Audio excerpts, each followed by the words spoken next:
Apakah matlamat kita untuk bulan Ramadan? Apakah niat anda untuk Ramadan?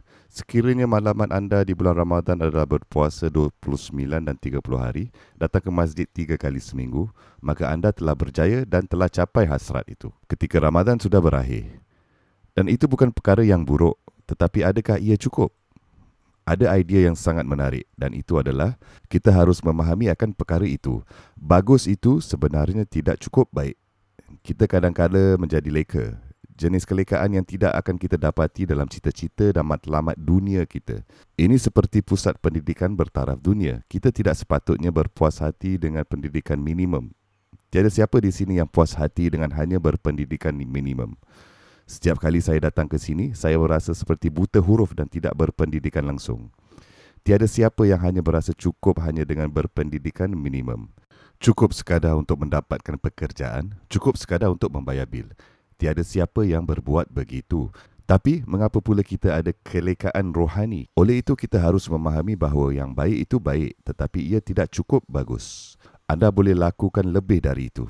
Anda boleh mencapai lebih banyak lagi sekiranya matlamat anda bermula Ramadan untuk berpuasa, datang ke masjid dan selesai membaca Al-Quran, khatam, Masya Allah, anda telah berjaya mencapai itu. Dan itu bagus. Tetapi apa yang mungkin lebih dari itu? Allah memberitahu kita dalam Al-Quran, la'allakum tattaqun, sesuatu yang berlaku yang mengatasi semua perkara ini, bahawa anda secara asasnya akan mengubah hubungan anda dengan Allah. Taqwa adalah kesedaran Tuhan. Menjalani kehidupan dengan penuh kesedaran dan anda tidak pernah terputus hubungan dari Allah. Setiap keputusan yang anda buat dalam hidup anda, setiap pilihan yang anda buat setiap hari, anda sentiasa menilai dan berfikir, adakah ini akan mendekatkan aku dengan Allah? Atau adakah ini akan membawa aku lebih jauh dari Tuhanku? Adakah ini akan menyenangkan Tuhanku? Atau adakah ini akan menimbulkan kemarahan Rabbku? Bayangkan menjalani hidup anda dengan setiap keputusan ditentukan berlandaskan itu. Ini tahap kewujudan hidup yang berbeza, tahap kehidupan yang berbeza. Itulah matlamat Ramadan. Itulah yang harus kita selarikan dalam hati kita. Anda tahu tak sesuatu yang luar biasa? Para ulama dahulu telah membincangkan tentang nilai niyah, kekuatan niyah. Seringkali kita mendengar atlet profesional mereka akan berbincang tentang sukan yang mereka ceburi dan mereka akan mengatakan bahawa 90% mental dan 10% fizikal.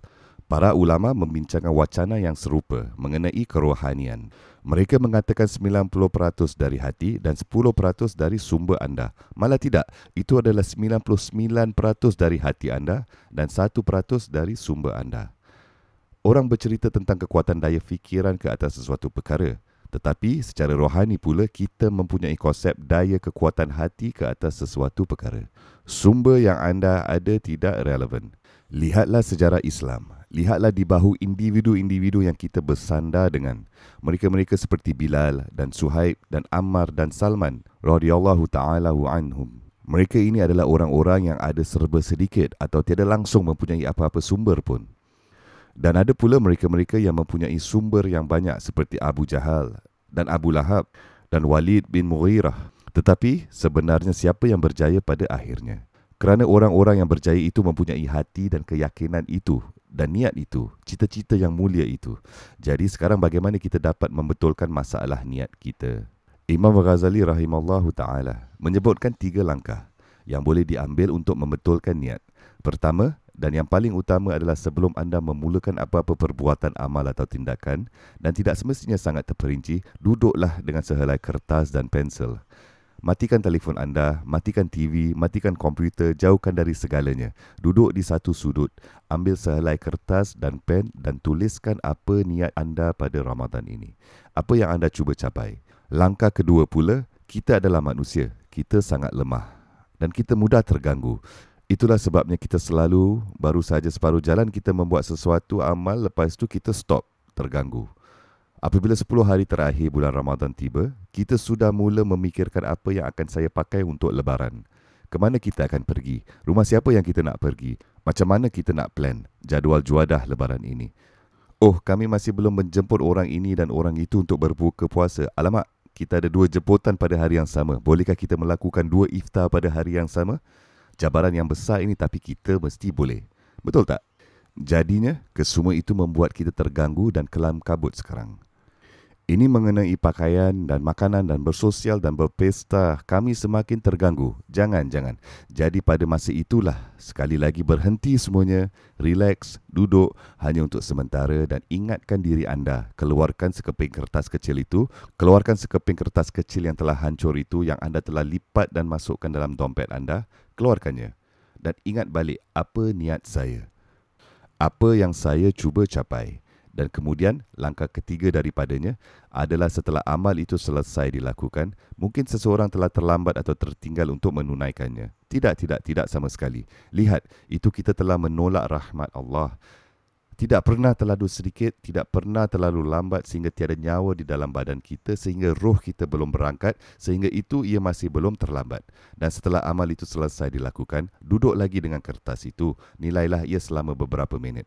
Apa yang telah anda buat dan sejauh mana anda telah capai matlamat anda dan yang mana pula yang tak dapat capai.